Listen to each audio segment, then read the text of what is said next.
1980.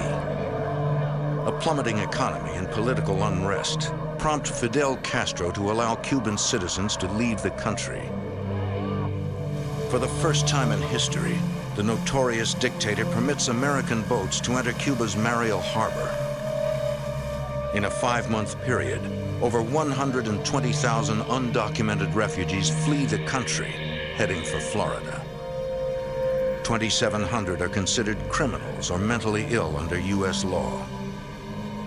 The Attorney General instructs the Bureau of Prisons to find space for them in America's already overcrowded prison system. 1,000 Cuban refugees are sent to the Federal Detention Center in Oakdale, Louisiana. Nearly 1,400 are transported to the Atlanta Federal Penitentiary.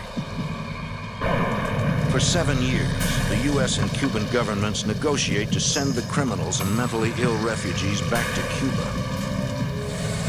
On November 20th, 1987, the State Department strikes a treaty with Cuba. Over 2,700 Cuban detainees will be sent back. Within 24 hours, Cuban detainees in both prisons get news of the decision.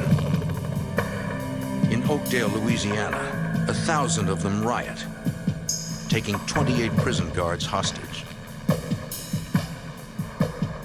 But at the Atlanta Penitentiary, all is quiet. Warden Joe Petrovsky. There was a trust between the detainees and the correctional officers, and that trust was basically the treatment that the detainees got from the correctional officers. Early Monday morning, 3 days after the treaty is signed, prison employee Ted Manier arrives at work. He notices an eerie silence.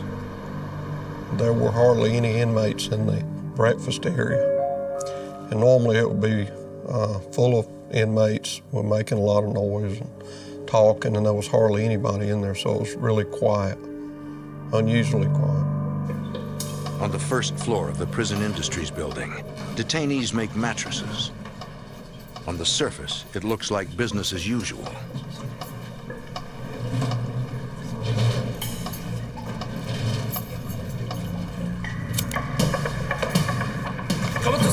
But in an instant, detainees overpower their guards and ignite fires.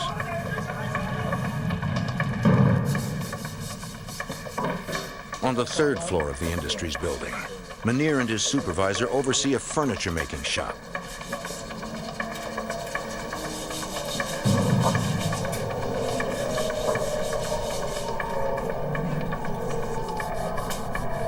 In a matter of minutes, the riot spreads to the rest of the floors. It sounded like a roar, and it was coming up the stairwell.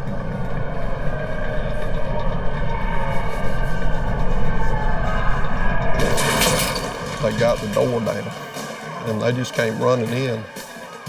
And they had these hoods over their head, like they were made out of gray T-shirts or gray sweatshirts, and they just had holes poked out for their eyes so they could see. Manier tries to report the emergency, but he is attacked by one of the rioters. And I don't know if he was trying to hit me or just the telephone out of my hand. He knocked the phone out of my hand that went across the room. Prison employees are facing their worst nightmare. Although they are well aware of the risks, they never thought it would happen to them. But we did realize there was a threat, but I guess you think you can control it. When you work with inmates, you get used to them, and sometimes you forget who they really are.